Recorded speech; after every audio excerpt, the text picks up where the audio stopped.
सही है, चलो ठीक है।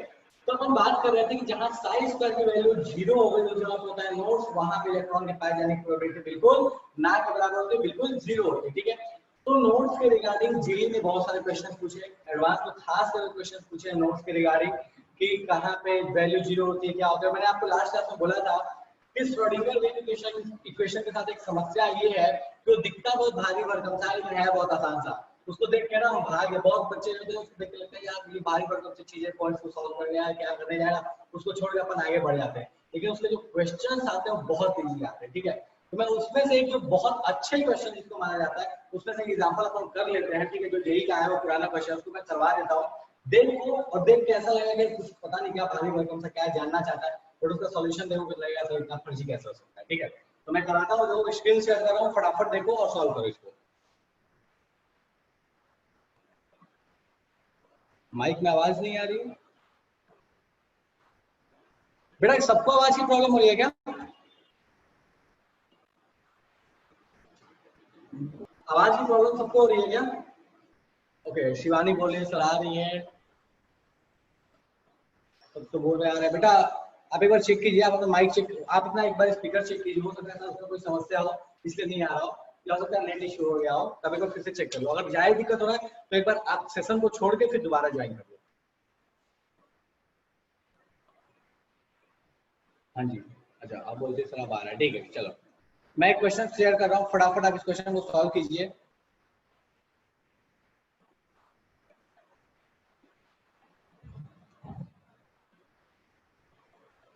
जस्ट मिनट, मेरा भी नेट थोड़ा लगता है गड़बड़ चल रहा है।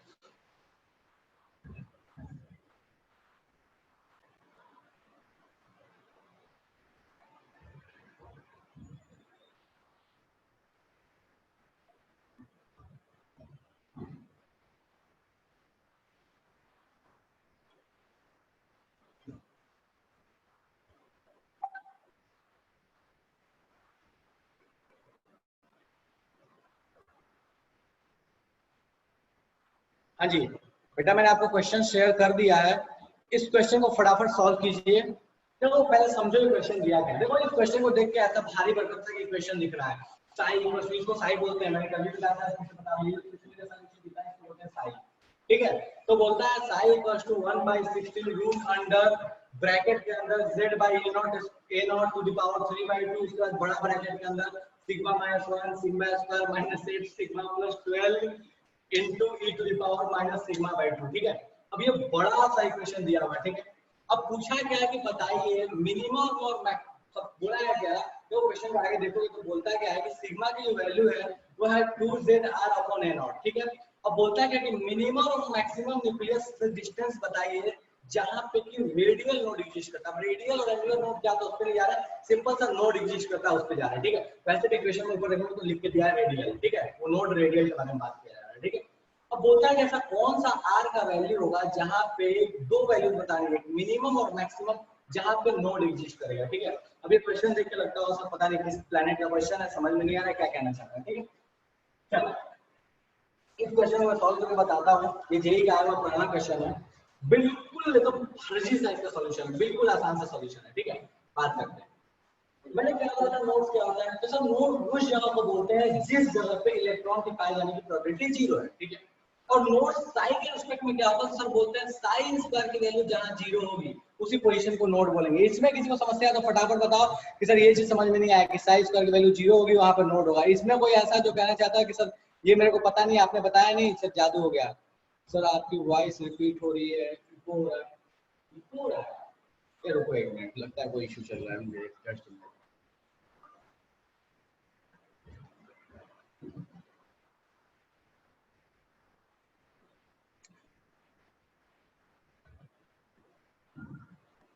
अभी ठीक है? अभी आवाज ठीक है बेटा सबको? Yes sir. हो सकता है शायद वो जैक सही से नहीं लगा हुआ था इसलिए सर समस्या हो रहा था, वो जैक मैंने एक बार निकाल के लगाया तो आई गेस सही हो गया आवाज, ठीक है। चलो मैं फिर से रिपीट कर रहा हूँ, ठीक है, स्टार्ट से बिल्कुल रिपीट कर रहा हूँ। ये क्वेश्चन आपको दिया हुआ है, आपको लास्ट क्लास में मैंने बताया था बेटा कि साई, जो ये त्रिशूल जैसा जो साइन बना हुआ है, ये त्रिशूल जैसा जो साइन बना है, ये जो साई है इसको बोलते हैं साई। अगर जैसे होता है ना पाई अल्फा बीटा, उसी तरह से इसको बोलते हैं साई, ठीक है। तो मैंने लास्ट क्लास में बताया था कि जहां पे साई स्क्वायर की वैल्यू 0 होगी वहीं पे नोड एग्जिस्ट करेगा। कोई ऐसा है जिसको इसमें समस्या है, जो कहना चाहता है नहीं सर हमको नहीं, हमको बहुत समस्या, हमको समझ में नहीं आया। लास्ट क्लास में मैंने बताया था कि जिस जगह पे साई स्क्वायर की वैल्यू 0 होगी वहीं पे क्या एग्जिस्ट करेगा, नोड एग्जिस्ट करेगा। चलेगा? कोई ऐसा है जो ये कहना चाहता है सर समझ में नहीं आया? हाँ ठीक है, अर्चिता बोले सर कोई समस्या नहीं। ठीक है, अब बोला है कि आप बताइए रेडियल नोड कहाँ एग्जिस्ट करेगा, मिनिमम और maximum distance with respect to a naught और जेड। देखो पढ़ो क्या दिया है, where a naught and z are the constant in which answer can be expressed. मतलब आपका जो आंसर है वो ए नॉट और जेड के रिस्पेक्ट में आना चाहिए। ठीक है, और आर की वैल्यू आपसे पूछी है, ए नॉट और जेड के रिस्पेक्ट में आर की वैल्यू पूछी है। ठीक है, चलो तो हमारे पास एक इक्वेशन, ऊपर वाले इक्वेशन को भूल जाओ फिलहाल के लिए, नीचे वाले इक्वेशन में बात करते हैं। एक इक्वेशन दिया है कि सिग्मा इक्वल्स टू, देखो सिग्मा इक्वल्स टू दिया है 2zr अपॉन ए नॉट, ये दिया हुआ है। तो मैं इसको अगर ऐसे लिख लूं कि r इक्वल्स टू, मैं ए नॉट को इधर उठा दूं 2z को इधर ले आ दूं, तो sigma a naught by 2z। कोई ऐसा है जो कहना चाहता है सर इसमें मेरे को समस्या है? आर की वैल्यू उसने पूछी है और मैं इसको पहले इस फॉर्मेट में लेके आता हूं। कोई ये बोलना चाहता है सर ये समझ में नहीं आया? कुछ नहीं है, बस सेकंड वाले इक्वेशन को मैंने थोड़ा सा आगे पीछे कर दिया। तो अगर मैं किसी तरह से सिग्मा की वैल्यू फाइंड कर लूं कि सिग्मा की वैल्यू क्या होगी, तो मैं आर का मिनिमम और मैक्सिमम वैल्यू बता सकता हूं। कैसे? सिग्मा का जो सबसे कम वैल्यू होगा तो उस केस में आर सबसे छोटा होगा, सिग्मा का जो सबसे बड़ा वैल्यू होगा उस केस में आर की वैल्यू सबसे बड़ी होगी। देखो ये क्वेश्चन देख के लगता है भारी भरकम, लेकिन है बिल्कुल आसान सा। इसमें किसी को समस्या है? कोई ऐसा जो कहना चाहता सर ये समझ में नहीं आया मेरे को? कोई ऐसा है जो ये कहना चाहता है सर ये पता नहीं आपने क्या जादू लिख दिया, ये क्या रायता फैला दिया, समझ में नहीं आ रहा है? नहीं सर कोई समझ, इसमें समस्या नहीं है। मतलब अपने को चाहिए आर की वैल्यू चाहिए, और आर की वैल्यू के लिए अपने को सिग्मा की वैल्यू चाहिए। सिग्मा की कौन सी वैल्यू चाहिए? तो मिनिमम और मैक्सिमम दोनों वैल्यू चाहिए। ठीक है, अब अपन आते हैं मिनिमम और मैक्सिमम वैल्यू ऑफ सिग्मा पे। ठीक है, इसको मैं मिटा दे रहा हूं फिलहाल। अब हमें बोला गया कि भैया नोड एग्जिस्ट कर रहा है, तो नोड एग्जिस्ट कर रहा है तो उस जगह पे एक चीज तो क्लियर है बिल्कुल, कि उस जगह पे सिग्मा जो साई स्क्वायर, उस साई स्क्वायर की वैल्यू क्या होगी? 0 होगी। साई स्क्वायर की वैल्यू 0 होगी। चलो मैं पूरा इक्वेशन एक बार लिखता हूं साई का। ठीक है, साई का इक्वेशन क्या दिया है? बहुत छोटा सा इक्वेशन दिया है, 1/16√4 z upon a naught to the power 3/2। उसके बाद क्या दिया है? बड़े ब्रैकेट में दिया है सिग्मा -1। ठीक है, sigma square -8 sigma plus 12, sigma square -8 sigma plus 12 bracket बंद, और e टू द पावर कितना दिया हुआ है? Minus sigma by 2, minus sigma by 2। ये एकदम छोटा सा इक्वेशन अपने को दिया हुआ है। ठीक है, अब इस छोटे से इक्वेशन में अपने को बोला है कि बताइए सिग्मा की वैल्यू आपको फाइंड करनी है, क्योंकि हमको पता है कि आर की वैल्यू के लिए अपने को सिग्मा चाहिए। जस्ट अभी पहले हमने देखा था कि आर की वैल्यू के लिए अपने को क्या चाहिए? सिग्मा चाहिए। ठीक है, अब इसमें हम सिग्मा की वैल्यू कैसे फाइंड करें? तो मैंने अभी जस्ट थोड़ी देर पहले आपको बताया था कि बोला है कि आर की वो वैल्यू चाहिए जहां पे नोड एग्जिस्ट करता है। तो अगर नोड एग्जिस्ट करेगा तो हमको पता है कि साई स्क्वायर की जो वैल्यू होगी वो वैल्यू कितनी होनी चाहिए? 0 होनी चाहिए। तो साई की वैल्यू तो अपने को पता है, तो हम क्या करते हैं? इस पूरे इक्वेशन को स्क्वायर कर देते हैं, पूरे इक्वेशन को हम स्क्वायरिंग कर देते हैं। ठीक है, तो मैं इसको स्क्वायर कर रहा हूँ और उस पूरे इक्वेशन को मैं स्क्वायर कर रहा हूँ।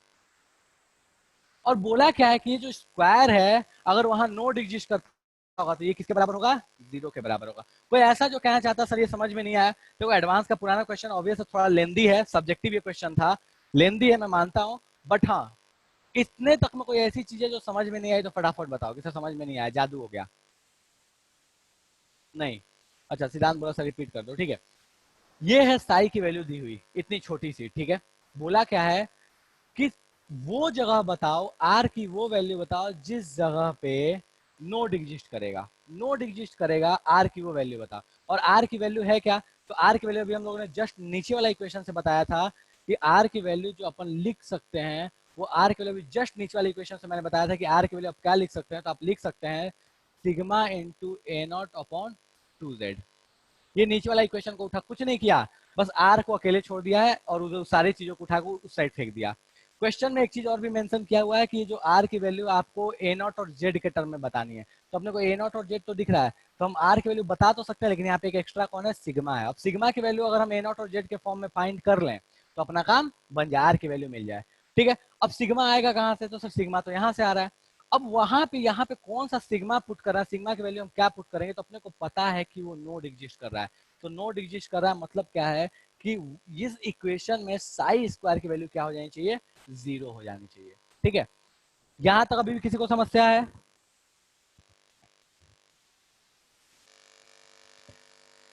थोड़ा पेशेंस रखो, लगेगा कि कुछ हो सकता है, कोई परेशानी हो, बट ठीक है, थोड़ा पेशेंस रखो। ठीक है, चलो यार देखो एडवांस वाले हैं, थोड़ा तो मेहनत करवाएंगे ना, ऐसे तो हवा में क्वेश्चन देंगे नहीं, बट दिख रहा है जैसा ना, एक्चुअल में वैसा क्वेश्चन बिल्कुल भी नहीं है। ठीक है, चलो साई स्क्वायर की वैल्यू 0 होगी, मतलब इस पूरे इक्वेशन की वैल्यू 0 होगी, वहीं पे नोड एग्जिस्ट करेगा।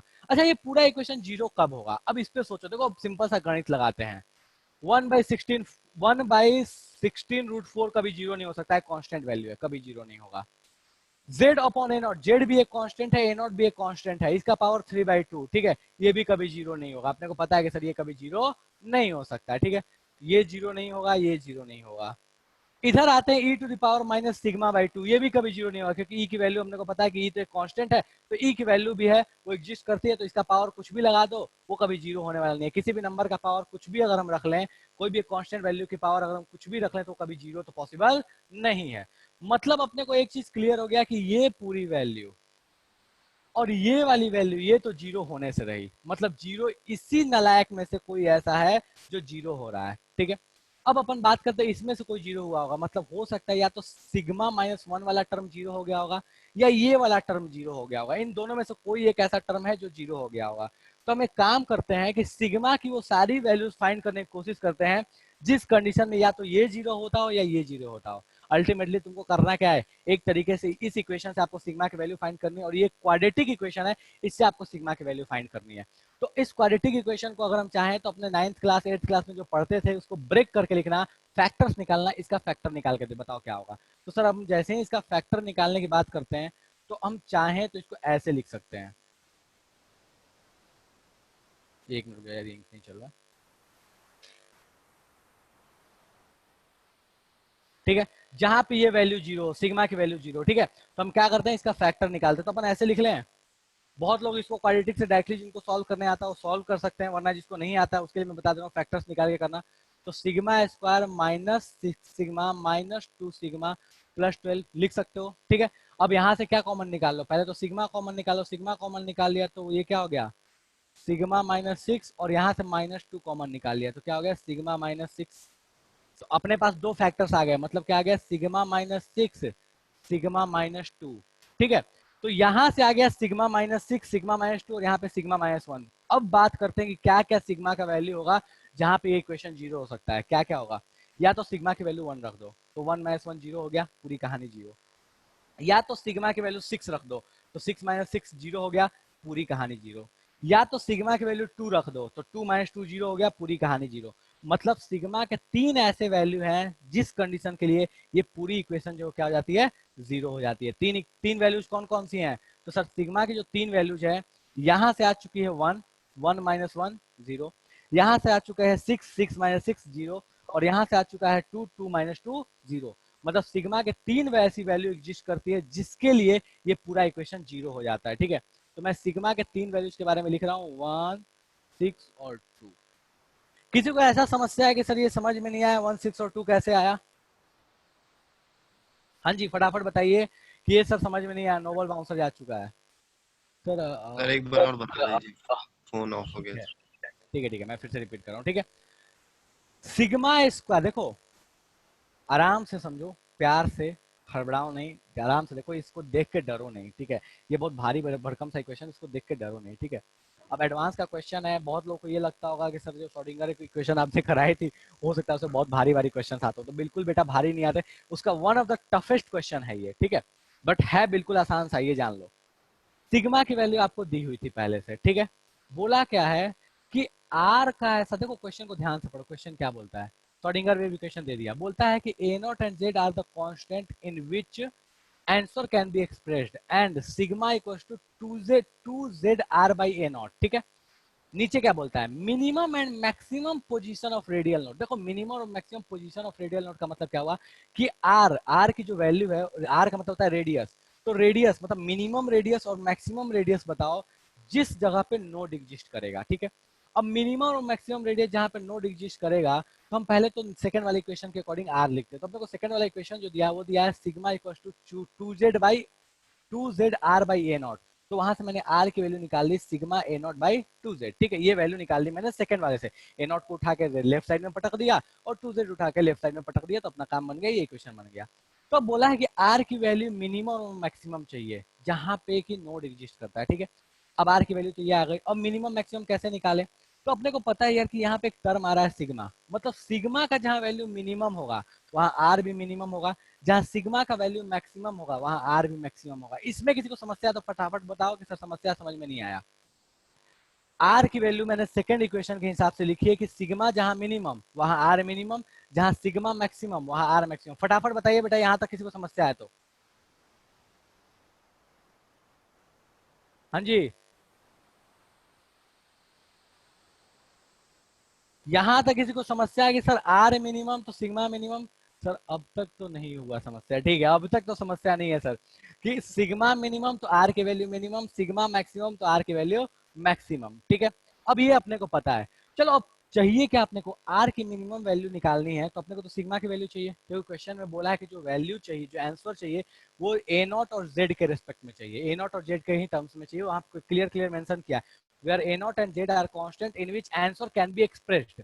मतलब r की वैल्यू a नॉट और z के टर्म में चाहिए, तो इधर तो a नॉट और z है, सिग्मा को भी हमें कन्वर्ट करना पड़ेगा a नॉट और z के टर्म में। ठीक है, तो अब हम करें क्या? या तो सिग्मा को a नॉट और z के टर्म में कन्वर्ट कर लो या फिर कोई एक कांस्टेंट निकालो, कोई एक कांस्टेंट 1 2 3 4 5 इस टाइप से कोई कांस्टेंट निकालो। ठीक है, अब सिग्मा को ऐसे तो हम छोड़ नहीं सकते। अब बोला क्या है कि यार वहां पे नोड एग्जिस्ट करता है, और नोड एग्जिस्ट करता होगा जिस जगह पे बात किया है कि आर की वैल्यू वो चाहिए जहां नोड एग्जिस्ट करता है। तो अगर नोड एग्जिस्ट करता होगा तो अपने को पता है कि ये जो साई का इतना लंबा चौड़ा सा इक्वेशन दिया है, अगर दोनों साइड में स्क्वायरिंग कर दूं तो उस केस में साई स्क्वायर की जो वैल्यू है वो किसके बराबर हो जानी चाहिए? सर जीरो के बराबर हो जानी चाहिए। अगर नोड है मतलब वहां इलेक्ट्रॉन पाए जाने की प्रोबेबिलिटी बिल्कुल जीरो है, तो वहां पे साई स्क्वायर की वैल्यू क्या होनी चाहिए? जीरो होनी चाहिए। ठीक है, तो मैंने क्या किया, इस इक्वेशन को दोनों साइड से स्क्वायरिंग कर ली। ठीक है, साई जो दिया था उसको स्क्वायर लिख लिया, इधर स्क्वायर लिख लिया। ठीक है, अब साई स्क्वायर अगर नोड एग्जिस्ट करेगा तो वहां साई स्क्वायर की वैल्यू क्या होनी चाहिए? सर जीरो होनी चाहिए। ठीक है, तो मैंने साई स्क्वायर की जगह लिख लिया जीरो। मतलब ये पूरा इक्वेशन जो है उस कंडीशन में जहां पे नोड एग्जिस्ट कर रहा होगा वहां पे पूरे इक्वेशन क्या हो गया होगा? जीरो हो गया होगा। ठीक है, अब ये इसको इक्वेट कर दिया जीरो के साथ में। ठीक, अब आप यहाँ चेक करते कि यहाँ पे ऐसी कौन सी वैल्यू है जो जीरो होगी। देखो अपने को मान लो ऐसा दे दिया 2 × 3 × x × 5 = 0, तो अपने को ये दिख रहा है ना ऊपर वाला? नहीं दिख रहा था, मैं तो थोड़ा जरा सा ऊपर करता हूँ। ठीक है, जो मैंने लिखा है, हाँ जी, 2 × 3 × x × 5 = 0। तो अपने को पता है कि यार देखो 2 तो कभी जीरो नहीं होगा, 3 कभी जीरो नहीं होगा, क्योंकि ये तो कांस्टेंट वैल्यूज हैं। 5 जीरो नहीं है, इसका मतलब ये नालायक x ही पक्का जीरो हुआ होगा, तभी जाके इसका मल्टीप्लीकेशन जो है वो जीरो हुआ है। तो बोला क्या है कि इन सबका जो प्रोडक्ट है वो क्या है? जीरो के बराबर है। मतलब ये कंफर्म है कि ये तो कभी जीरो होगा नहीं, कांस्टेंट है। ये भी कभी जीरो नहीं होगा क्योंकि ये भी कांस्टेंट है, अपने को वैल्यू इसकी पता है। ये भी जीरो नहीं होगा क्योंकि ये भी कांस्टेंट है। तो डेफिनेटली ये जो बीच में ये जो इतना लंबा चौड़ा सा ये इक्वेशन दिख रहा है यही जीरो होता होगा। अब ये कब जीरो होगा, कब कब जीरो हो सकता है? तो अपने को पता है क्वाड्रेटिक इक्वेशन के जीरोज आपको फाइंड करने सिखाए गए थे क्लास 10th में भी, उससे पहले भी आपको क्वाड्रेटिक इक्वेशन के जीरो या फैक्टर्स फाइंड करने सिखाए गए थे। फैक्टर्स फाइंड करो तो उसको इक्वेट कर दो तो जीरो बन जाता है, तो अलग से आप जीरो भी फाइंड कर सकते हैं। ठीक है, तो अपने को पता है कि ये नालायक पूरा का पूरा जीरो हुआ होगा, इसी में से कोई चीज जीरो हुई होगी। ठीक है, अब कब कब कंडीशन होगा कि ये जीरो हो? तो सर सिग्मा की वैल्यू 1 रख दो। अगर यहाँ सिग्मा की वैल्यू 1 रखेंगे तो 1 - 1 क्या हो जाएगा? जीरो, मतलब खेल खत्म। तो या तो सिग्मा की वैल्यू 1 होगी तो ये इक्वेशन पूरा जीरो होगा। ठीक है, या दूसरा कंडीशन क्या होगा कि इसको हमने क्या किया? फैक्टराइज कर लिया। तो इसको जैसे फैक्टराइज किया तो अपने पास आता है सिग्मा -6 × सिग्मा -2, मतलब इसके दो फैक्टर्स आ गए हैं, सिग्मा -6 और सिग्मा -2, इसके दो फैक्टर्स आए हैं अपने पास। ठीक है, तो या तो सिग्मा -6 और सिग्मा -2 दो फैक्टर्स हैं। अब हम बोल सकते हैं कि या तो सिग्मा की वैल्यू 6 रखो तो ये इक्वेशन जीरो हो जाएगी, क्योंकि जैसे यहाँ 6 रखोगे तो 6 - 6 क्या हो गया? जीरो। यहाँ पे भी तुम 6 पुट करके देख लो कि 6 6 जा 36, 48, 12, तो 36 - 48 + 12 क्या हो जाएगा? जीरो। मतलब सिग्मा की वैल्यू 6 रखोगे तो भी जीरो आएगा, और सिग्मा की वैल्यू 2 रखो, यहाँ पे 2 रखो, 2 - 2 जीरो, यहाँ पे भी 2 रख के चेक कर लो, 4, ये कितना हो गया? 16 और 12, तो 4 - 16 + 12 क्या हो गया? जीरो। मतलब सिग्मा के तीन ऐसी वैल्यूज मिली हैं हमको 1, 6 और 2, जिसके लिए ये पूरी इक्वेशन जीरो हो जाती है। और जिसके लिए पूरी इक्वेशन जीरो हो रही है, मतलब उस जगह पे अपने पास क्या एग्जिस्ट कर रहा है, नोड एग्जिस्ट कर रहा है। हाँ जी, यहां तक समस्या, फटाफट बोलो कि सर समस्या है, समझ में नहीं आया, जल्दी बोलो।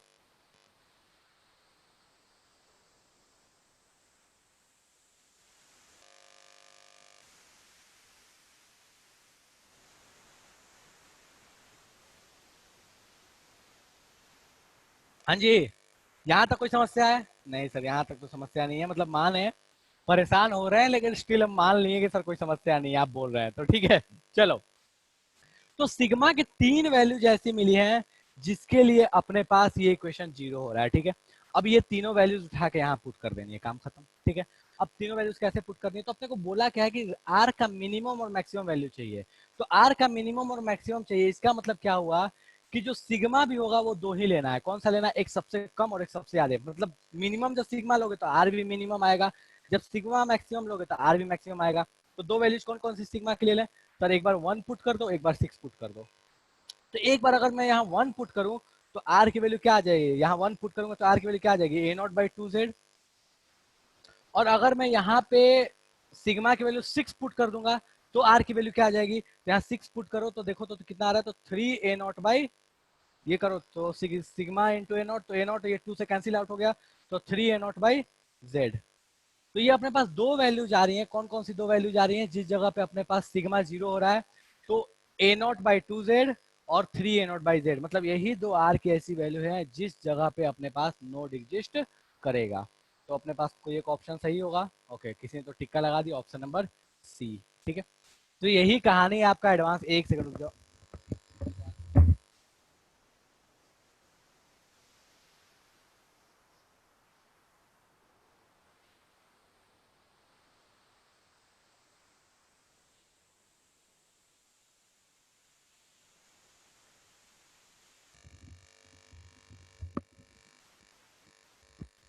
यही ऐसी दो वैल्यूज हैं जिस जगह पे अपने पास नोड एग्जिस्ट करेगा, मिनिमम और मैक्सिमम, ठीक है।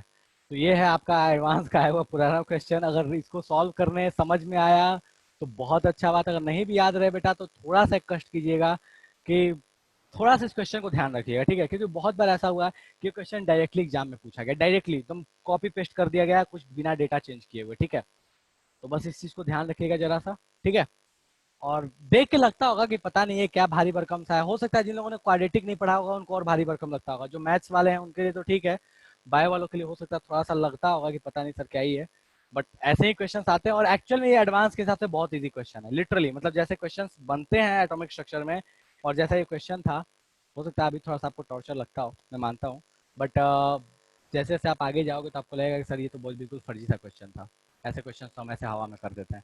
सर सिग्मा 2 क्यों नहीं पुट किए? ठीक है, सिग्मा 2 बेटा हम इसलिए पुट नहीं किए क्योंकि वहां पे बोला था कि मिनिमम और मैक्सिमम डिस्टेंस बताना है जहां पे नोड एग्जिस्ट करता है।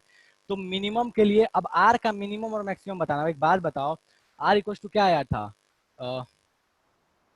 Sigma into A naught by 2z आया था, ठीक है। तो बोला है कि ये एक सबसे छोटा और सबसे बड़ा वैल्यू बताना है। तो बेटा ये सबसे छोटा वैल्यू बताएंगे। कब ये सबसे छोटा होगा? जब सिग्मा सबसे छोटा होगा। ये सबसे बड़ा कब होगा? जब सिग्मा सबसे बड़ा होगा। क्यों? क्योंकि ये तो वैल्यू अपने पास कांस्टेंट है ना, तो इससे तो अपने को लेना देना है नहीं।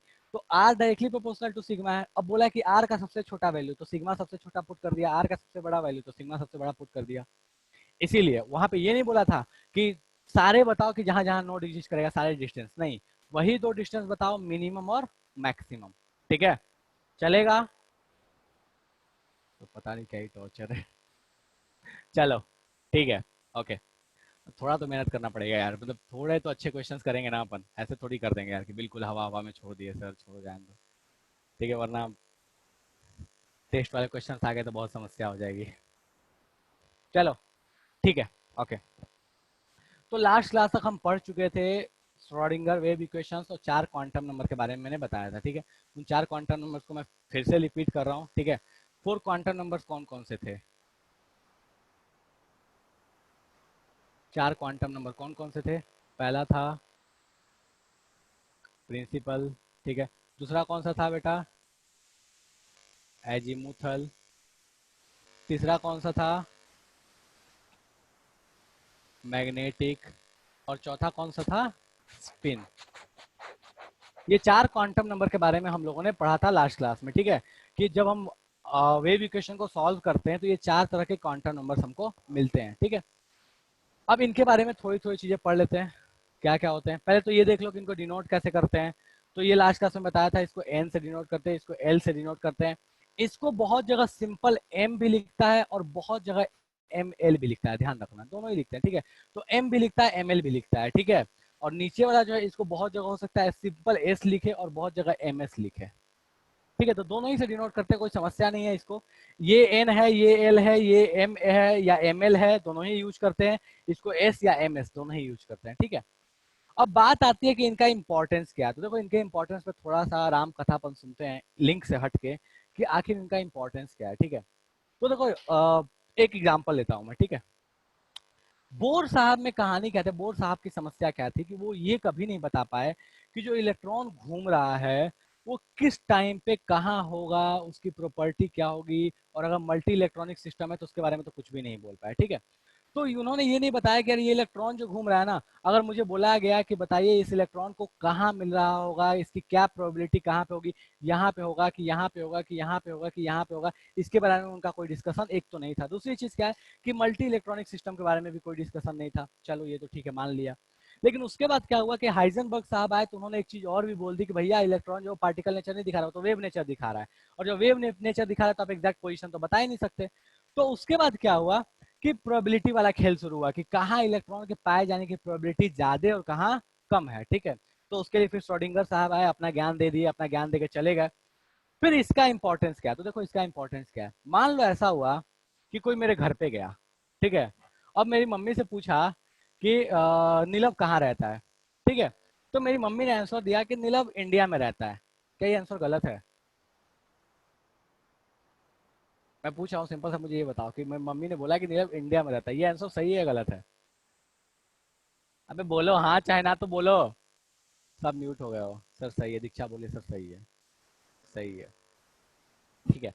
चलो फिर क्या हुआ कि किसी ने फिर से मतलब वो आदमी जिसने पूछा वो ठीक है वो चले गए, फिर कोई और आया और पूछा कि नीलव कहाँ रहता, same question repeat, same question, नीलव कहाँ रहता। तो मेरे मम्मी ने आंसर दिया नीलव इंडिया में रहता है, और इंडिया में एक जगह है, एक स्टेट है बिहार, बिहार में रहता है, ठीक है।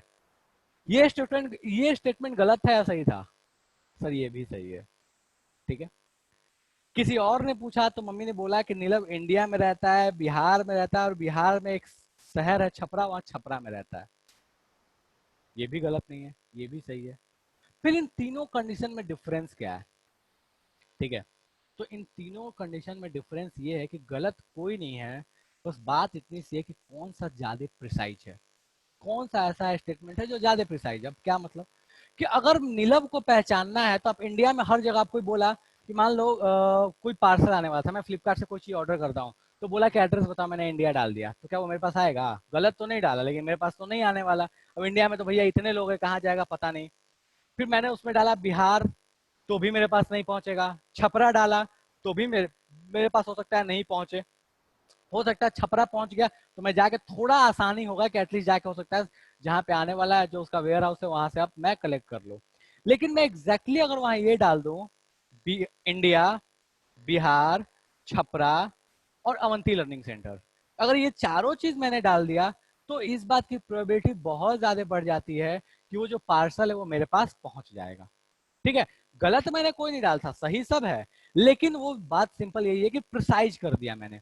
वो सेम कहानी इन क्वांटम नंबर्स के साथ में है। क्वांटम नंबर्स करते क्या हैं कि इलेक्ट्रॉन्स कहाँ पाए जाएंगे, एग्जैक्टली कहाँ पाए जाने की प्रोबेबिलिटी ज्यादा है कहाँ कम है, उनको एड्रेस के बारे में ये मच बेटर डिस्क्रिप्शन देते हैं इन कंपैरिजन टू सिर्फ बोर साहब का वो कहानी जो सिर्फ ये बता देते थे कि इस ऑर्बिट में होगा।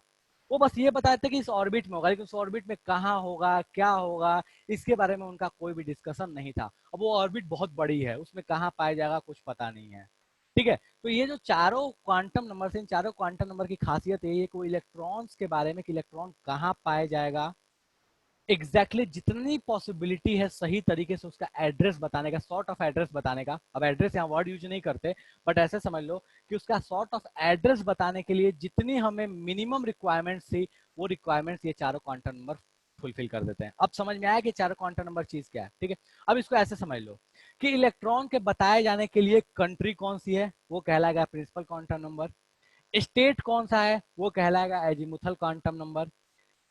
टाउन कौन सा है, वो कहलाएगा मैग्नेटिक क्वांटम नंबर। और स्पिन क्वांटम नंबर कहलाएगा कि उस टाउन में कोई एक मालूम मोहल्ला है, उस मोहल्ले का नाम क्या है। तो अगर ये चारों चीज मैं किसी इलेक्ट्रॉन के बारे में बता दूं तो ज्यादा बेटर तरीके से बताया जा सकता है कि हाँ कहाँ पे इलेक्ट्रॉन अभी एग्जिस्ट कर रहा होगा, या कहाँ पे इलेक्ट्रॉन होने के चांसेस ज्यादा है। कोई बोल सकता है, मेरी मम्मी से किसी ने पूछा तो मम्मी बता दी कौन सी लर्निंग सेंटर तक उसका एड्रेस है, चलो मैंने बता भी दिया, फ्लिपकार्ट वाले को मैंने डाल दिया। हो सकता है कभी वो जब डिलीवरी देना है तो मैं ना रहूं, तो ये भी पॉसिबिलिटी है। लेकिन हाँ मैक्सिमम पॉसिबिलिटी है कि जब वो डिलीवरी देने आएगा तो मैं यहाँ पे रहूंगा। तो वो सेम कहानी यहाँ पे एग्जिस्ट करती है कि इलेक्ट्रॉन के कहाँ पाए जाने की प्रोबेबिलिटी कितनी है और उसका एड्रेस क्या है, वो बताने के लिए यूज आता है ये चारों क्वांटम नंबर। यहाँ तक किसी को समस्या है तो फटाफट बताओ कि सर ये क्वांटम नंबर है क्या चीज, हमें समझ में नहीं आया। इसका लिटरल मतलब ऐसे डेली लाइफ में जो मीनिंग है वो मैंने बताया है। अब इस पे मत जाना कि सर ये डिराइव कैसे हुआ, ठीक है, इसका मतलब उस इंपॉर्टेंस पे मैं नहीं जा रहा, मैं इस इंपॉर्टेंस पे जा रहा हूँ कि ये काम क्या आया। कोई ऐसा है जिसको समस्या है कि सर समझ में नहीं आया ये काम क्या आएगा? शिवानी बोलिए नहीं सर अभी तो कोई डाउट नहीं है, ठीक है। अब चलो अब इस चीज को थोड़ा सा अलग तरीके से देखते हैं, ठीक है। देखो इसको अब कैसे डिफाइन किया गया, तो ऐसे समझ लो, एक कहानी बताता हूँ तुमको, ठीक है। ऐसे समझ लो, एक थोड़ा सा मतलब अब इस चीज को ये ध्यान रखना कि ये बस समझाने के लिए यूज कर रहा हूँ, ठीक है। मान लो ये ऑर्बिट नंबर 4 है, ठीक है, फॉर टाइमिंग यहाँ पे लिख दिया मैंने ऑर्बिट नंबर 4। तो ऑर्बिट नंबर 4 है, तो मुझसे पूछा गया कि इसमें बहुत सारे इलेक्ट्रॉन्स है, ऐसा तो है नहीं कि एक ही इलेक्ट्रॉन है, बहुत सारे इलेक्ट्रॉन होंगे। तो बोला है कि भैया सारे इलेक्ट्रॉन्स तो अब एक ही जगह तो होते नहीं होंगे, तो कौन कौन से इलेक्ट्रॉन्स कहाँ कहाँ है ये आप कैसे बताइएगा। तो देखो इस ऑर्बिट नंबर 4 को मैंने सबसे पहले क्या किया कि 4 पार्ट में डिवाइड कर दिया, ठीक है। अब 4 पार्ट में डिवाइड कर दिया तो मान लो ये इस पार्ट को बोला ए, इस पार्ट को बोला बी, इस पार्ट को बोला सी, इस पार्ट को बोला डी, ठीक है। अब इन 4 पार्ट्स में मैंने क्या किया, ये जो इंडिविजुअल पार्ट्स हैं इनको भी मैंने अलग अलग पोर्शन में डिवाइड कर दिया, मतलब ऐसे ऐसे डिवाइड कर दिया, ऐसे ऐसे डिवाइड कर दिया, ऐसे ऐसे डिवाइड कर दिया, ऐसे ऐसे डिवाइड कर दिया, ठीक है। अब इसके अंदर वाले जो पार्ट है इसके लिए मैंने बोल दिया ये 1, ये रोमन में लिख दे रहा हूँ 1 2 3, उसी तरीके से ये 1 2 3, ठीक है, ऐसे लिख रहा हूँ, ठीक है। अब किसी ने बोला कि अगर मान लो कोई इलेक्ट्रॉन यहाँ है तो इसका एड्रेस बताओ, तो हम कैसे बोलेंगे कि यहाँ जो इलेक्ट्रॉन है, देखो यहाँ जो इलेक्ट्रॉन, इसका एड्रेस मैं कैसे लिख सकता हूँ। तो देखो मैं ऐसे लिख रहा हूँ कि पहले तो चेक किया कि मैंने इस किस ऑर्बिट में, तो सर ये 4th ऑर्बिट में, डन। 4th ऑर्बिट में किस सब सेक्शन में, तो सर सी सब सेक्शन में है, डन। और सी वाले में भी किस में, 1 2 या 3 में है, तो सर ये 2 वाले में है। कोई ऐसा है जिसको समस्या है कि ये समझ में नहीं आया सर आपने क्या बताया कि अगर यहाँ इलेक्ट्रॉन होगा तो उसको मैं ऐसे एड्रेस लिख के बताऊंगा, तो कोई बोलना चाहता है कि सर ये समझ में नहीं आई, आप क्या कहना चाहते हैं? इसमें किसी को समस्या है? फटाफट बोलो सर ये समझ में नहीं आई, क्या आपने लिखा है। एक इलेक्ट्रॉन है जो यहाँ पे है, मैंने उसके लिए एड्रेस लिखा है 4th ऑर्बिट, तो पहले 4 लिख दिया, ठीक है। लो इसको सही लिख रहा हूँ यार, यू लग रहा है, ठीक है। 4th ऑर्बिट तो 4 लिख दिया। 4 के पास ये कौन से वाले में था, ए बी सी या डी, तो सर सी वाले में था तो सी लिख दिया। सी वाले में भी 3 सब सेक्शन है, 1 2 और 3, तो कौन सा लिख दिया, 2 लिख दिया। कोई ऐसा जो ये कहना चाहता है कि सर यहाँ का इलेक्ट्रॉन के लिए जो ये आपने एड्रेस लिखा वो गलत लिखा है, मेरे खोपड़े में नहीं जा रहा है, या समझ में नहीं आया ये आपने कैसे लिख दिया? सर हाँ जी। एबीसीडी हमेशा इसी सीक्वेंस में रहेगा। कोई ये समझाने के लिए बोल रहा हूँ भाई, मेरे एबीसीडी मैंने लिखा है बस ऐसे, इसको इससे रिलेट मत करो डायरेक्टली, अच्छा इसमें कोई वैल्यू है क्या, नहीं। मैं बस समझाने के लिए बता रहा हूँ कि अगर एक इलेक्ट्रॉन यहाँ होता और मैंने ये 4 सेक्शंस बनाए होते, ठीक है, और उसमें 1 2 3 ये सीक्वेंस, समझ जाओ कि sir A B C D ऐसे ही होगा यार, तुम एबीसीडी के अलावा कुछ और नाम रख लो, अल्फा बीटा गामा डेल्टा रख लो। बस मैं बता रहा हूँ कि अगर यहाँ इलेक्ट्रॉन होता तो हम उसको कुछ इस तरीके से एड्रेस बताते। तो क्या कोई समस्या है क्या कि वो बोलेगा कि सर नहीं ऐसे एड्रेस आप नहीं बता सकते? कोई ऐसा जो ये कहना चाहता है? नहीं, ठीक है। तो जैसे ये जो मैंने कहानी बताई है बिल्कुल वैसी ही कहानी इनकी है, ठीक है। अब इनको हम डायग्राम देके डायरेक्टली नहीं बता सकते, बस ऐसे समझ लो, ठीक है, कि एन जो है वो बता रहा था ये जो 4 बताया, मतलब ऑर्बिट कौन सी है, ऑर्बिट कौन सी है उससे पता चलेगा हमें एन की वैल्यू, ठीक है। उस ऑर्बिट में कौन सा सब सेक्शन है वो कैसे पता चलेगा, एल की वैल्यू से पता चलेगा, ठीक है। उस सब सेक्शन में कौन सा सब उस सब सेक्शन का कौन सा सब सेक्शन है वो पता चलेगा हमें मैग्नेटिक क्वांटम नंबर से, ठीक है। और उस मैग्नेटिक क्वांटम नंबर में भी फिर दो सब सेक्शन किए गए हैं, उनसे पता चलेगा, स्पिन क्वांटम नंबर से हमें पता चलेगा कि उस मैग्नेटिक वाले सब सेक्शन का कौन से सब सेक्शन में वो इलेक्ट्रॉन रहता है। यही कहानी है, ये एक तरीका हुआ बताने का इलेक्ट्रॉन का एड्रेस, ठीक है। अब इसको मैं थोड़ा सा ये तरीका मैंने एक ओवरव्यू समझा दिया कि देखो ऐसे आप समझ सकते हो। अब इसकी वैल्यूज पे आता हूं मैं कि इसकी वैल्यूज कैसे कैसे हम बताते हैं, ठीक है। चलो, एन जो है वो सिंपल ऑर्बिट नंबर है, जिसको ऑर्बिट नंबर या शेल नंबर हम जानते हो वो शेल नंबर है, ठीक है। कोई भी इलेक्ट्रॉन किस सेल में पाया जा रहा है वो सेल नंबर है, सिंपल एन की वैल्यू, ठीक है। उसके अलावा कुछ भी नहीं है। एल की वैल्यू क्या है, तो एक कोई भी जो सेल है उस सेल में बहुत सारे सबसेक्शंस होते हैं, ठीक है। तो उन सबसेक्शंस के बारे में बताता है हमको एल, ठीक है। अब किसी भी सेल में कितने सबसेक्शन होंगे ये बहुत जरूरी है। तो किसी भी सेल में कितने सबसेक्शन होते हैं, एग्जैक्टली उतने ही सबसेक्शंस होते हैं जितना उस सेल का नंबर होता है। मतलब जो ऑर्बिट नंबर जितना हुआ उसमें उतने ही सबसेक्शन हुए। मतलब क्या हुआ कि अगर आप ऑर्बिट नंबर 1 ले रहे हो तो उसमें सिर्फ एक ही सबसेक्शन होगा। मतलब ऐसे इसको ऐसे समझ लो कि अगर कोई देश छोटा देश है तो उसमें कोई स्टेट वेस्टेट नहीं होता है। जैसे मान लो कोई एक छोटा देश दे लिया, जैसे भूटान ले लिया, तो भूटान जैसे इंडिया में बहुत सारे स्टेट्स हैं, तो मेरी मम्मी को मेरा एड्रेस बताने के लिए कंट्री, स्टेट, टाउन और जो मोहल्ला है वो चारों बताना पड़ा। लेकिन अगर भूटान में कोई रहता है तो उसको ये चारों नहीं बताना पड़ेगा। वहां पे क्या होगा, वो सीधे बोलेंगे कि भूटान, भूटान के बाद बता देंगे कि ये टाउन में रहता है। क्यों? क्योंकि वहां पे बहुत सारे स्टेट्स नहीं है। वहां भूटान है तो भूटान सीधे एक मान लिया कि वहां पे वो एक ही स्टेट एग्जिस्ट कर रहा है, ठीक है। तो वैसे ही कहानी है कि अगर आपके पास कंट्री बहुत छोटी है, मतलब आपके पास सेल बहुत छोटा है, तो उसमें सबसेक्शन भी बहुत कम होंगे। सेल बहुत बड़ा है तो सबसेक्शन भी बहुत ज्यादा होंगे, ठीक है। तो वो कितने होंगे सबसेक्शन, तो जो भी आपका सेल का नंबर है उतने ही उसमें सबसेक्शन होंगे। मतलब अगर आप फर्स्ट सेल की बात कर रहे हो तो उसमें कोई सबसेक्शन नहीं होगा, वो सेल या सब सेल दोनों कहानी एक ही होगा।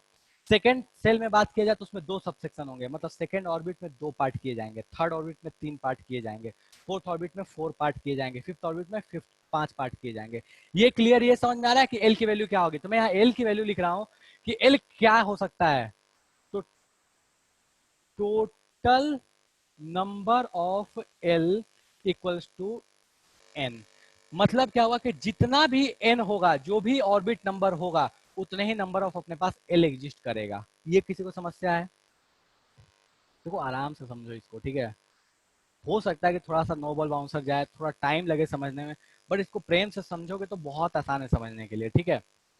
मैं चाहूंगा तो तुमको रट्टा मरवा सकता हूँ कि देखो बेटा इसको याद कर लो ऐसे, बट मैं चाहता नहीं हूँ रट्टा मरवाना, क्योंकि बोलोगे सर मास्टर ने रट्टा मरवा दिया, समझाया नहीं। तो इसलिए मैं चाहता हूँ कि तुम समझ लो, ठीक है। समझोगे तो हमेशा ध्यान रहेगा। रट्टा मार लोगे तो मैं सीधे बता सकता हूँ याद कर लो, ये एन होता है, ये एन की वैल्यू ये एन के बराबर होती है, इसका रेंज जो है वो -L2 इतना होता है। तो ये चीज मैं बता सकता हूँ, लेकिन मैं नहीं यूज करना चाहता। मैं चाहता हूँ कि तुम समझो इस चीज को कि एक्चुअल में इसका सिनेरियो है कैसा, ये क्या कहना चाहता है।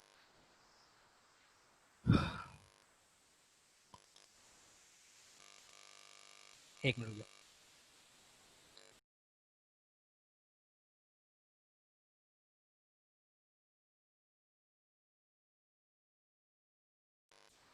ठीक है, तो एल की जो वैल्यू है वो एल की वैल्यू कितनी होगी, तो सर एन के बराबर होगी। अब इसमें आएंगे एक एक एग्जांपल करेंगे तो समझ में आ जाएगा कि ये जादू क्या बोलना चाहता है, ठीक है। ओके, और एल का रेंज कितना होता है, तो देखो मैं इसका रेंज लिख रहा हूं। ये दोनों अलग चीज है, टोटल नंबर ऑफ वैल्यूज और रेंज। रेंज जो होता है वो होता है 0 टू n-1, ठीक है। रेंज जो होता है एल का वो होता है 0 टू n-1 तक, ठीक है। अब ये देख के लगता होगा पता नहीं ये क्या ही चीज है, 0 टू n-1 का मतलब क्या, तो अपन आएंगे उस चीज पे। बट ठीक है, अभी फिलहाल के लिए याद रख लो कि हाँ होता है रेंज 0 टू l-1 तक, n-1 तक, ठीक है। ये कितना होता है, मैग्नेटिक क्वांटम नंबर जो होता है इसका जो रेंज होता है वो रेंज होता है इसका -L2 प्लस एल तक, ठीक है। इसका रेंज होता है -L2 प्लस एल तक, ठीक है।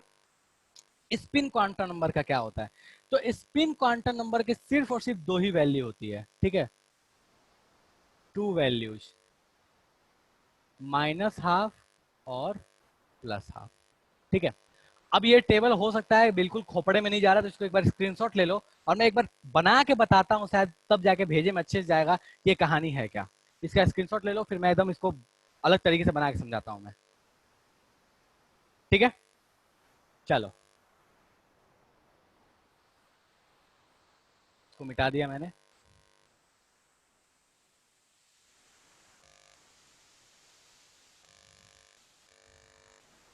मेरे पास एक एटम है, उस एटम में 3 ऑर्बिट्स हैं, ठीक है। 3 ऑर्बिट्स में समझ में आ जाएगा कि ये कहानी क्या है। ऑर्बिट नंबर 1 नहीं दिख रहा है इधर,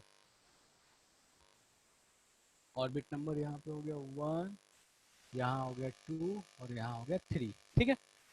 तो ऑर्बिट नंबर, ये n की वैल्यू है, n की वैल्यूज मैंने 3 ली है, 1 2 और 3, ठीक है। नीचे वाला नहीं 3 दिख रहा तो अपन 3 ऊपर लिख देंगे थोड़ी देर बाद। चलो लिख लिया है 3, ओके। अच्छा नहीं दिखा, छोड़ो बाद में इसको लिख दूंगा मैं ऊपर में जाकर 3। n की वैल्यू मैंने 3 ली है, 1 2 और 3, ये 3 वैल्यूज मैंने ली। 3 ऑर्बिट्स है मेरे पास एक एटम का, ये एटम है, ठीक है, फर्स्ट सेकंड और थर्ड, ये 3 ऑर्बिट्स ले ली, ठीक है। अब ये जो पहला ऑर्बिट है, इस पहले ऑर्बिट में कोई भी सबसेक्शन नहीं है, कोई भी सबसेक्शन नहीं है, ठीक है। मतलब क्या कहानी है कि ये जो ऑर्बिट है वो ऑर्बिट और स्टेट, कंट्री और स्टेट दोनों कहानी बिल्कुल एक जैसी है, ठीक है। तो इस ऑर्बिट में कोई भी सबसेक्शन नहीं है, ठीक है। तो मैं यहाँ एल की वैल्यू लिखता हूँ, इसमें कोई भी सब नहीं है, ठीक है। जो ऑर्बिट है बस वही है, ठीक है। तो इसमें नो सबसेक्शन, इसमें कोई सबसेक्शन नहीं है। तो कोई सबसेक्शन नहीं होने का मतलब क्या हुआ कि कंट्री और स्टेट दोनों सेम ही है। मतलब क्या हुआ कि उसमें एक ही कंट्री था, ऑर्बिट एक है तो उसमें कंट्री वो एक अकेला कंट्री है, उसी कंट्री में एक ही स्टेट है। तो मान लो इसमें एक स्टेट है, उस स्टेट का नाम है जीरो, उस स्टेट का मैंने नाम लिखा है जीरो, उस स्टेट का नाम है, ये मत समझना कि उसमें स्टेट नहीं है एक स्टेट है, उस स्टेट का नाम क्या है, जीरो है, ठीक है। कंट्री नंबर 2, कंट्री नंबर 2 में कितने स्टेट्स होंगे सर, 2 स्टेट्स होंगे। मैंने क्या बोला कि कंट्री का जो भी नंबर होगा, इसका नंबर क्या है 2, तो उसमें कितने स्टेट्स होंगे, 2 स्टेट्स होंगे। उन 2 स्टेट्स का नाम होगा 0 और 1, ठीक है। कंट्री नंबर 3, इसमें कितने स्टेट्स होंगे, तो सर इसमें 3 स्टेट्स होंगे, ठीक है। इसमें 3 सबसेक्शन होंगे, कौन कौन से होंगे, 0 1। इतने में किसी को समस्या है तो फटाफट बताओ कि सर समझ में नहीं आया। ये कहानी, पहला ऑर्बिट उसमें कोई सबसेक्शन नहीं होगा, तो एक ऑर्बिट जो ऑर्बिट है वही सबसेक्शन जैसा ही काउंट होगा, ठीक है। तो ऑर्बिट नंबर 1 उसमें एक ही सबसेक्शन होगा, उस सबसेक्शन का नाम होगा 0।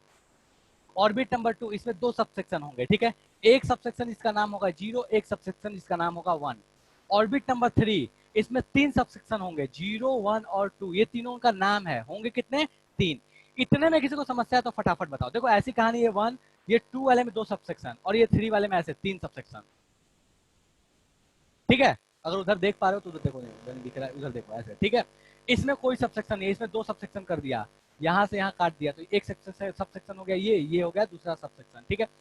जो थर्ड ऑर्बिट में इसे 3 सबसेक्शन किया, ये और ये, उसी तरीके से मैंने इसको लिख लिया है। कोई ऐसा है जिसको इसमें समस्या होगी सर समझ में नहीं आया, फटाफट बताओ। ये ध्यान रखना, ये 0 नाम है, एक ही सबसेक्शन है उसका नाम है 0। एक सबसेक्शन, इसमें 2 सबसेक्शन है 0 और 1, इसमें 3 सबसेक्शन है 0 1 और 2। फटाफट बताओ इसमें से समस्या समझ में नहीं आया है, जल्दी बोलो। इसमें किसी को समस्या है तो फटाफट बताओ।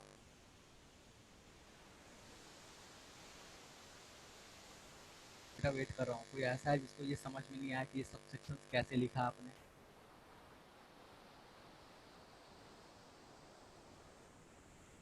ठीक है, ये क्लियर है 2 चीज, ठीक है, ओके। अब उधर देखोगे तो मैंने बताया था कि एल की जो वैल्यू होती है उतनी ही होती है जितनी एन की होती है, ठीक है। तो यहाँ एन की वैल्यू कितनी थी 1, तो यहाँ एल कितना एग्जिस्ट कर रहा है, एक एग्जिस्ट कर रहा है, एक ही एग्जिस्ट कर रहा है, उसका नाम है 0 लेकिन एग्जिस्ट कर रहा है 1। यहाँ एन की वैल्यू 2 थी तो कितने एल एग्जिस्ट कर रहे हैं 2। यहाँ एन की वैल्यू 3 है तो एल कितने एग्जिस्ट कर रहे हैं 3, ठीक है। ये उनका नाम हो गया। अच्छा, अब वहां पे मैंने उसी चीज में नीचे में लिखा था रेंज, कि एल का जो रेंज होगा वो कहाँ से कहाँ तक होगा, तो मैंने लिखा था 0 to n-1 तक होगा, ठीक है। तो अगर यहाँ पे मैं बात करूँ तो रेंज कहाँ से कहाँ तक होगा, तो यहाँ पे पहला जो यूज करेगा वो 0 और मैक्सिमम क्या होगा तो n-1। n क्या है यहाँ 1, तो 1-1 क्या हो गया 0, मतलब यहाँ एक ही एल एग्जिस्ट करेगा जिसकी वैल्यू कितनी होगी 0, ठीक है। यहाँ पे एल की वैल्यू कौन कौन सी होगी, तो मैंने क्या बोला था 0 to n-1, तो 0 तो होगा ही होगा, ठीक है। उसके बाद क्या होगा n-1, तो 2-1 कितना हो गया 1, मतलब दूसरा वाला कौन होगा 1 होगा, ठीक है। यहाँ पे भी सेम तुम पुट कर सकते हो 0, ठीक है। पहला तो 0 to n-1 मतलब 0 1 और 2, n माइनस वन का मतलब क्या हुआ 2, मतलब कौन कौन से एग्जिस्ट करेंगे 0 1 और 2, तो l की वैल्यू यहाँ 3 एग्जिस्ट करेगी 0 1 और इसमें किसी को समस्या है कि सर एल की वैल्यूज इसमें 1 2 और 3 कैसे हुए और इनका नाम कैसे हुआ, ये 0 1 और 0 1 2 ये कैसे नाम हुआ, कोई ऐसा है जिसको ये नाम समझ में नहीं आया, कोई ऐसा है?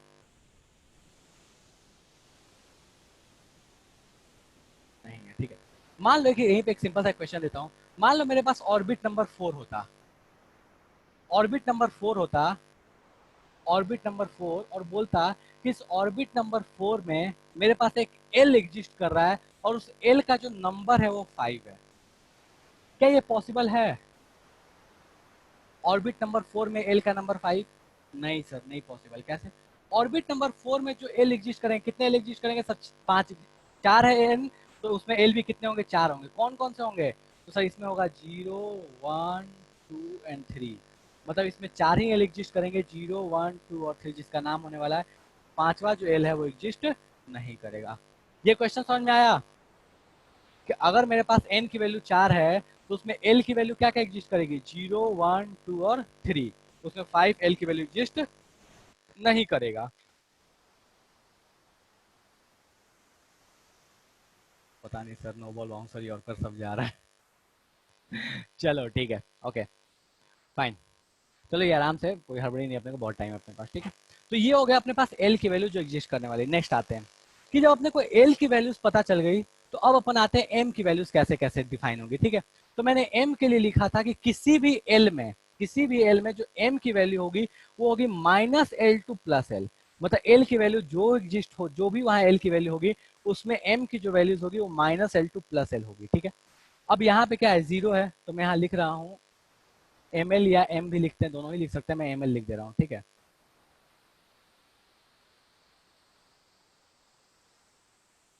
ठीक है, तो यहाँ मैं एम एल लिख रहा हूँ। अगर ये एल की वैल्यू 0 है तो इसमें एम एल क्या एग्जिस्ट करेगा? -L2 + L। अब -0 + 0 तो कुछ होता नहीं है, तो एम एल की वैल्यू सिंपल इसमें क्या एग्जिस्ट करेगी? 0 2 0, इसमें एल की वैल्यू 0 है तो इसमें एम एल क्या होगा? 0।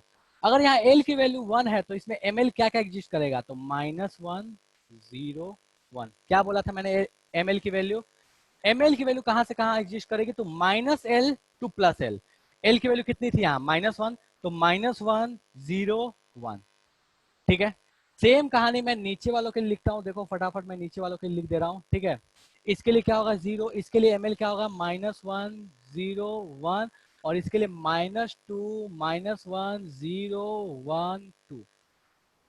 इस टेबल को अब देखो, मैंने 3 कंडीशन लिखा, एन एल और एम, एम एल या एम दोनों ही बोलते हैं इसको, ठीक है। इस कहानी में किसी को समस्या है कि सर कोई वैल्यू ऐसी है जो समझ में नहीं आ रही है, तो फटाफट मुझे बताओ कि सर ये नो बॉल बाउंसर ही और कर जा चुका है, पता नहीं आप क्या ही जादू बता रहे हैं। हाँ जी, देखो रट्टा मरवा सकता था यार, नहीं मरवा रहा, थोड़ा सा इस चीज को समझ लो ताकि तुम्हें याद रहे हमेशा, वरना रट्टा मरवा दूंगा मैं, ठीक है। काम खत्म, कुछ नहीं है, मुश्किल से 10 मिनट का काम है, 10 से 15 मिनट का काम है, रट्टा मरवा दूंगा, ठीक है। बट वो याद रखना पड़ेगा तुमको कि ये ऐसा होता है, ऐसा होता है, भूल गए तो खेल खत्म हो जाएगा। कोई ऐसा है जिसको यहाँ तक समस्या है कि सर समझ में नहीं आया ये क्या चीज थी?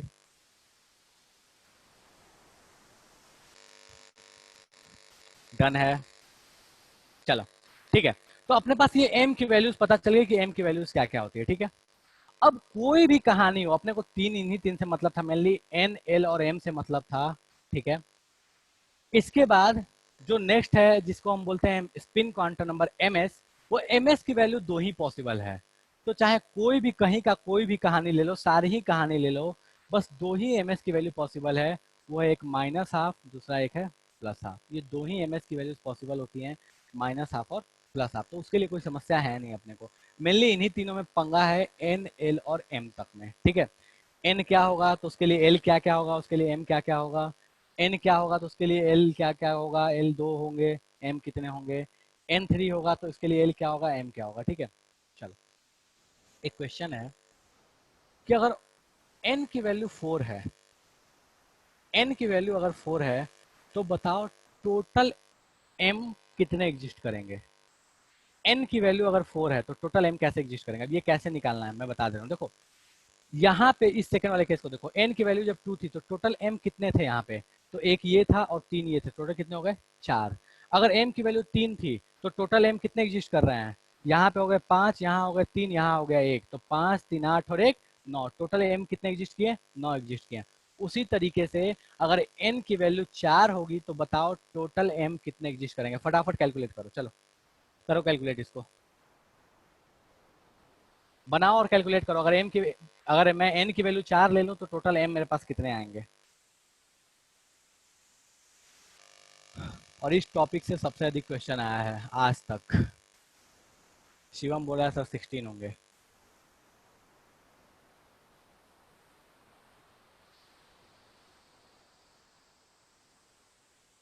दीक्षा बोलिए सर 16 होंगे।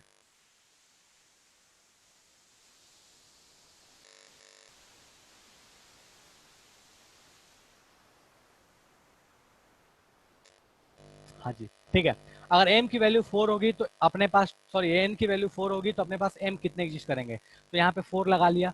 अगर यहाँ 4 होता तो अपने पास l क्या होता है, 0 1 2 और एक 3 भी होता। 4 चाहिए थे तो 0 1 2 और 3 होता। और अगर अपने पास 3 होता है l की वैल्यू तो उसके लिए m कौन कौन सा होता, -3 -2 -1 0 1 2 3। मतलब अगर l की वैल्यू 3 थी तो उसके लिए कितने m एग्जिस्ट कर रहे हैं, तो अगर l की वैल्यू 3 है तो उसके लिए अपने को दिख रहा है अपने पास कितने l एग्जिस्ट कर रहे हैं, तो उसके लिए 7 l एग्जिस्ट कर रहे थे। कहां से कहां तक, -3 टू +3 तक। तो 7 वो, 5 ये, 3 ये, 1 ये, तो टोटल कितने हो गए 16 हो गए। इतने में किसी को समस्या है तो फटाफट बताओ कि सर ये टेबल समझ में नहीं आया, ये पूरी कहानी क्या है अभी तक खोपड़े में नहीं गई।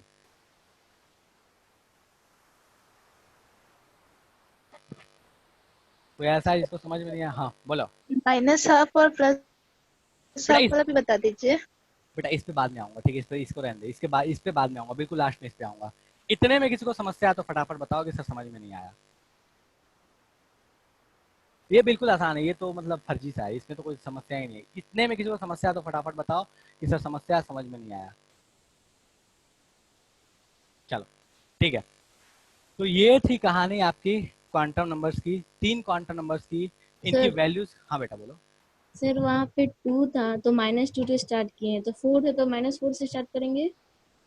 कहाँ 4 है बेटा, 0 1 2 है ना।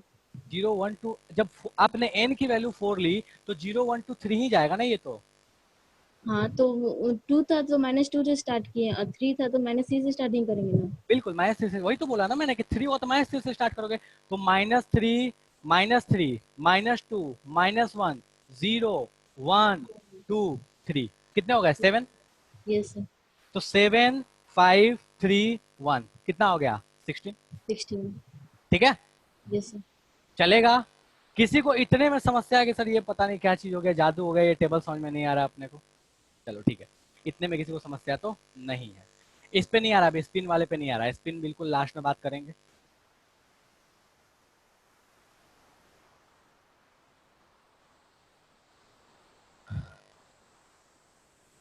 ठीक है, मैं यहाँ पे एक सेट दे रहा हूँ, मुझे ये चेक करके बताओ कि इसमें से कौन कौन से सेट जो हैं वो पॉसिबल नहीं है। ठीक है, एन एल एम एल, ठीक है। एम एस के बारे में अभी कोई डिस्कशन नहीं करा तो एम एस को भी छोड़ देना। ठीक है, मैंने एन की वैल्यू 2, एल की वैल्यू 2, एम एल की value 0 2 1 0 4 3 -3 A B C D 5 3 4। करना क्या है, आपको ये चेक करके बताना है कि इसमें से कौन कौन से ऐसे सेट हैं जो आपको लगता है कि पॉसिबल नहीं होंगे। मतलब क्या है, अभी जैसे पिछला वाला सेट देखा था, ठीक है, जैसे जैसे आपके पास सेट्स थे तो अब बोला है कि अगर एन की वैल्यू मान लो 2 है तो क्या उसमें पॉसिबल है कोई एल ऐसा हो जिसकी वैल्यू 2 हो। अगर एल की वैल्यू उसमें 2 पॉसिबल है तो क्या उस 2 वाले में कोई ऐसा पॉसिबल एम है जिसकी वैल्यू 0 हो। इसी तरीके से आपको सेट्स चेक करना है। ठीक है, एक एग्जांपल के तौर पे आपको मैं बता देता हूँ। चलो जब एन की वैल्यू 2 है तो एन की वैल्यू जब 2 होती है तो एल की वैल्यू क्या क्या होती है सर, 0 होती है 1 होती है, यही दो होती है। 0 1 अगर एल की वैल्यू होती है तो अपने पास एम की वैल्यू क्या होती है, यहाँ पे इसके लिए एम की वैल्यू क्या होगी 0 और इसके लिए एम की वैल्यू क्या हो जाएगी सर -1 0 और 1। तो अपने को बोला कि 220, तो अपने पास n की वैल्यू 2 है, तो क्या l की वैल्यू कोई 2 दिखती है अपने को? नहीं सर, n अगर 2 है तो उसके लिए l की वैल्यू 2 पॉसिबल नहीं है, मतलब पहला सेट क्या है? गलत है। ठीक है, दूसरे सेट पे आते हैं कि n की वैल्यू 2 है तो l की वैल्यू 1, n की वैल्यू 2 तो l की वैल्यू 1 पॉसिबल है, l की वैल्यू 1 तो m की वैल्यू 0, l की वैल्यू 1 तो m की वैल्यू 0, ये भी पॉसिबल, मतलब 2 1 0, ये पॉसिबल सेट है। ये समझ में आ रहा है सेट? ठीक है, थर्ड के लिए फोर्थ के लिए आप फटाफट चेक करके बताओ कि कौन कौन से पॉसिबल है, कौन कौन से पॉसिबल नहीं है, कौन कौन से इसमें पॉसिबल सेट्स हैं, कौन कौन से पॉसिबल सेट्स नहीं है। फटाफट बताइए बेटा, चलिए स्टार्ट हो जाइए।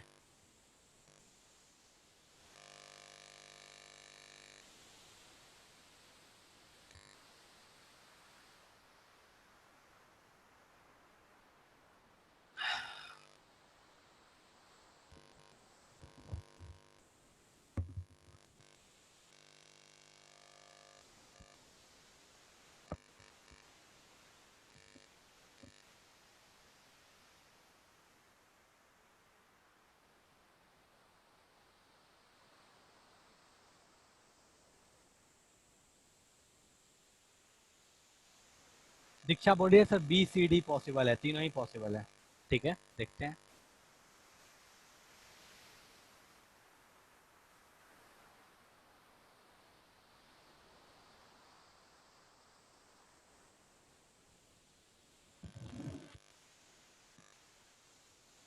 शिवम बोल रहा है सर सी पॉसिबल है, डी पॉसिबल नहीं है। ठीक है,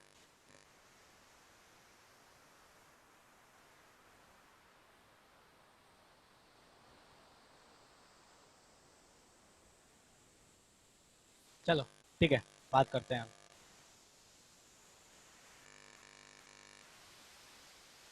मैं इसकी बात करता हूँ। ठीक है, अगर n की वैल्यू 4 है, n की वैल्यू 4 है तो इसमें l कौन कौन सा एग्जिस्ट करेगा? सर 0 1 2 3, यही 4 l एग्जिस्ट करेंगे।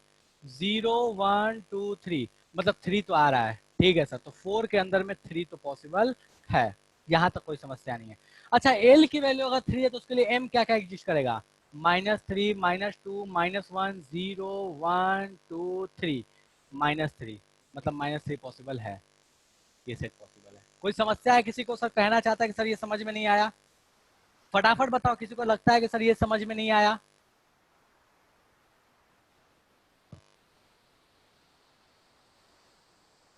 ठीक है, शिवानी बोले सर डी पॉसिबल नहीं है। ठीक है, डी पे आते हैं। ठीक है, 5 है, एन की वैल्यू 5 है। अगर एन की वैल्यू 5 है तो उसके लिए एल की वैल्यू क्या क्या पॉसिबल है? 0 1 2 3 4, यही 4 पॉसिबल है। 0 1 2 3 4 मतलब 5 है तो 5 के लिए 3 तो पॉसिबल है। 0 1 2 0 1 2 3 3 तो पॉसिबल है। अच्छा, समझ में आ रहा है, तो यहाँ तक कोई दिक्कत नहीं है। ठीक है, अगर एल की वैल्यू 3 है तो उसके लिए एम एल की वैल्यू कितनी होगी? ये वाली वैल्यूज कितनी एग्जिस्ट कर सकती है? मैग्नेटिक क्वांटम नंबर क्या होगा? तो अगर एल की वैल्यू 3 है तो उसके लिए 3, उसके लिए कौन कौन से एग्जिस्ट करेंगे? -3 -2 -1 0 1 2 3, मतलब ये -3 टू +3 जाता है। इसका रेंज क्या होता है? -L टू +L या -3 टू +3। क्या उसमें 4 आ रहा है? नहीं सर, 4 नहीं आ रहा है, मतलब ये सेट पॉसिबल नहीं।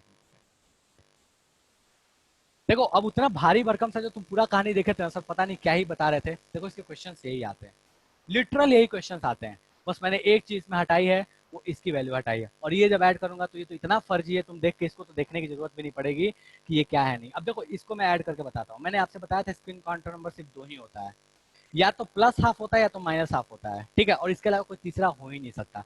तो यहाँ पे बस वैल्यूज डाल देगा, +½ या -½ अगर वो +½ या -½ कोई भी है तो ओके है, +½ -½ नहीं है तो ओके नहीं, चलेगा। ठीक है, तो मैं इस क्वेश्चन में देखो अब इतना सा चेंज करेगा।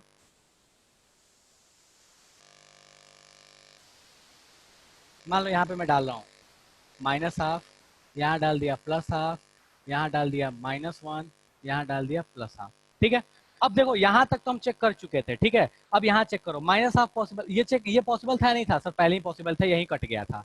ये पॉसिबल था नहीं था? नहीं सर, ये पॉसिबल था, यहाँ तक पॉसिबल था। अब यहाँ आते, पहला चेक किया, दूसरा चेक किया, तीसरा चेक किया, चौथे पे आते हैं। एमएस की वैल्यू 2 कौन कौन सी पॉसिबल है? +½ या -½ +½ दिया है, पॉसिबल है, चलेगा।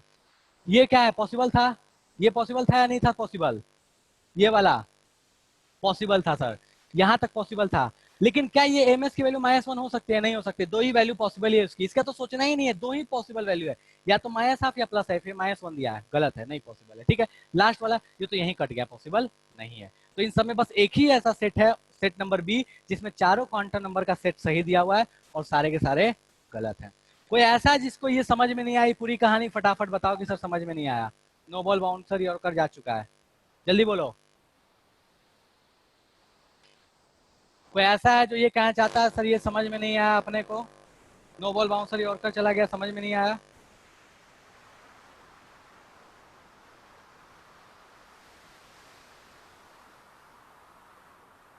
बोलो फटाफट।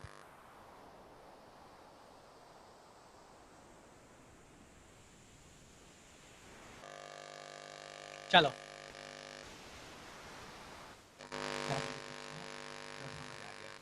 ठीक है।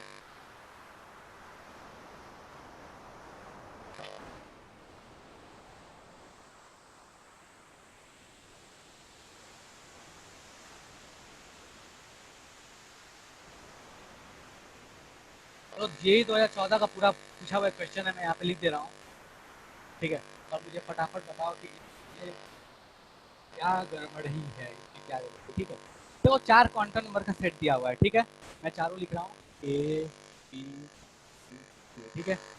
5 1 0 plus half, 5 1 1 plus half, 5 0 1 plus half, 5 0 0 बोला है। बताइए इसमें से कौन कौन से ऐसे क्वांटम नंबर के सेट्स हैं जो गलत हैं? मल्टीपल चॉइस क्वेश्चन है, नहीं सही है, सॉरी गलत नहीं है, सही है। ये पूछा है कौन कौन से इसमें क्वांटम नंबर ऐसे क्वांटम नंबर के सेट्स हैं जो सही हैं। 2014 का पूछा हुआ क्वेश्चन है, कौन कौन से क्वांटम नंबर के सेट्स हैं जो सही है। हो सकती ये मल्टीपल चॉइस क्वेश्चन में मल्टीपल आंसर वाला है, ये one more than one correct answer है। ठीक है, तो हो सकता है कि इसमें बहुत सारे आंसर करेक्ट। 2014 का पूछा हुआ क्वेश्चन, बताओ कौन कौन से पॉसिबल थे, जल्दी बताओ।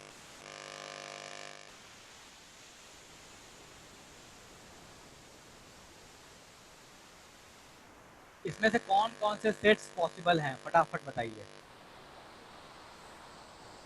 One more than one correct है ये।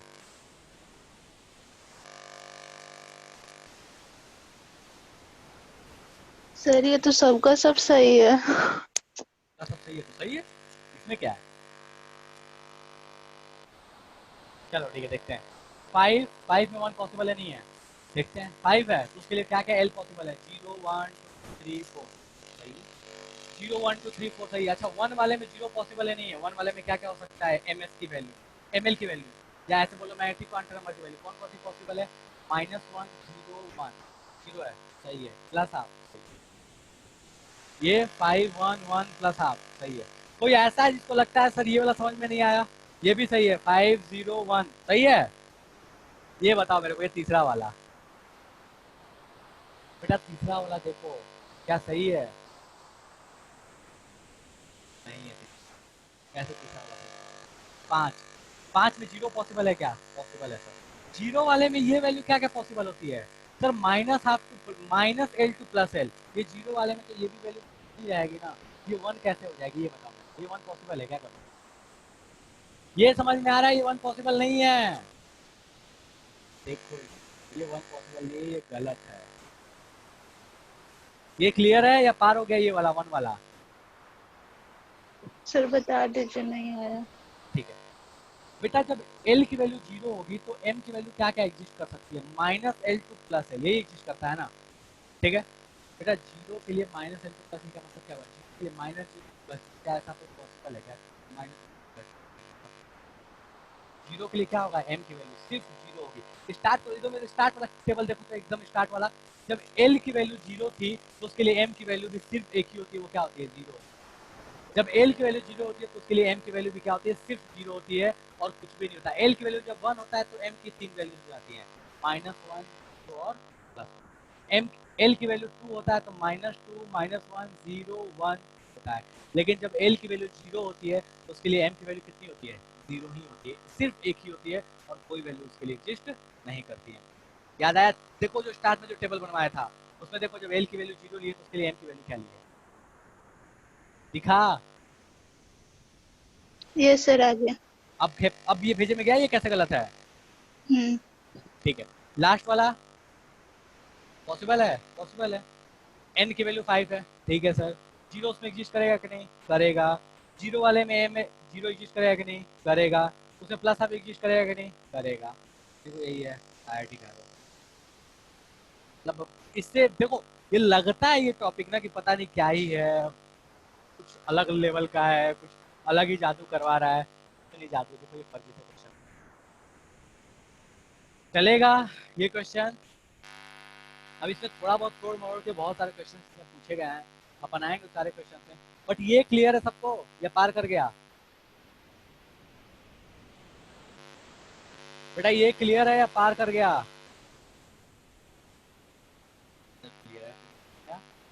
ठीक है, तो फिलहाल के लिए हो सकता है सर आज ओवरडोज हो गया है। ठीक है, तो आज की सभा यहीं पे समाप्त करते हैं। ठीक है, नेक्स्ट क्लास में हम ऐसे ही किसी क्वेश्चन के साथ स्टार्ट करेंगे, फिर आगे आएंगे कि इसमें कैसे क्वेश्चन किए जाते हैं, और लास्ट में इसका सारे के बारे में चलो यहाँ तक ये जो समस्या है तो फटाफट पूछो, वरना आज की सभा समाप्त करें। आई नो कि थोड़ा ओवरडोज हो गया, बट स्टिल ये क्लियर हो गया ना? तो ऐसा तो सर ये समझ में आएगा अगर कैसे।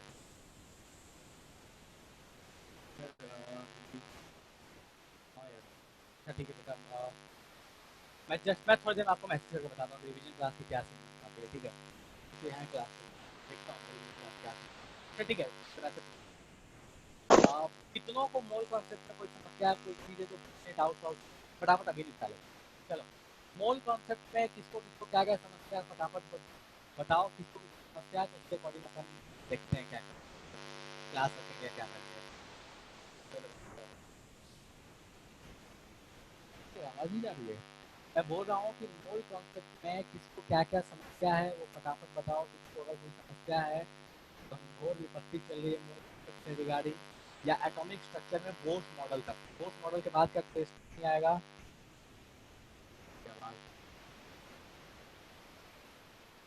अभी भी गड़बड़ है आवाज?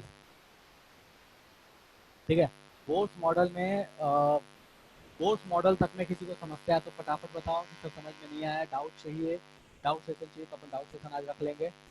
लेकिन तब जब आप क्वेश्चंस करोगे बेटा, ऐसे नहीं होगा। आप क्वेश्चन जब तक नहीं कीजिएगा चीज़ें क्लियर नहीं होंगी। तो आप मॉड्यूल के क्वेश्चंस कर लिए, उसके बाद आप डाउट सेशन रखते हैं, अपने डाउट्स पूछ लीजिए। ठीक है, डाउट पूछोगे तो ज़्यादा समझ अच्छे तरीके से समझ में आएगा। मैं पढ़ाने से कोई फायदा ज़्यादा होने वाला नहीं है।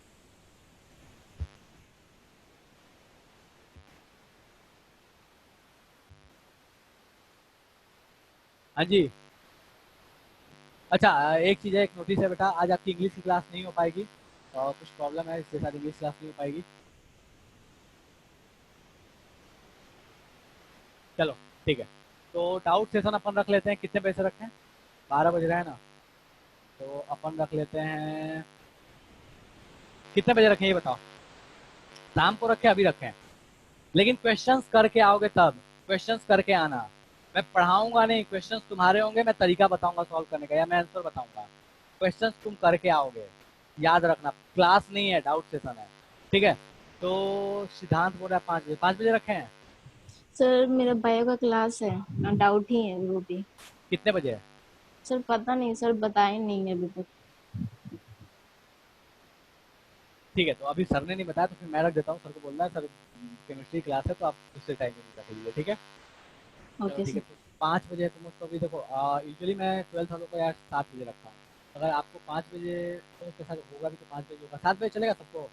ये बताओ मेरे को। Yes sir. 7 बजे चलेगा सबको अगर डाउट है, ताकि तुम्हारे पास अच्छा टाइम है, आप अच्छे से क्वेश्चन कर लो। 7 बजे भर भर के क्वेश्चन लाना, आराम से बैठ के डिस्कस करेंगे। ठीक है, चलो ठीक है, तो कोई ऐसा तो नहीं है जिसको 7 बजे में समस्या है? ठीक है, तो अपन आज डाउट सेशन रखे हैं शाम को 7 बजे। आप लोग मोल कॉन्सेप्ट और बोर्ड मॉडल तक के क्वेश्चंस कर लीजिए। मॉड्यूल सबके पास है, मॉड्यूल चाहिए तो मॉड्यूल से करो, जो बुक है तो बुक से करो, जहां से करना है करो। अपने जो भी कष्ट है उनको बटोर के रखना, अपन शाम को डिस्कस करेंगे। ठीक है, चलो ठीक है, तो शाम को 7 बजे मिलते हैं डाउट सेशन में। ठीक है, चलो टाटा बाय बाय।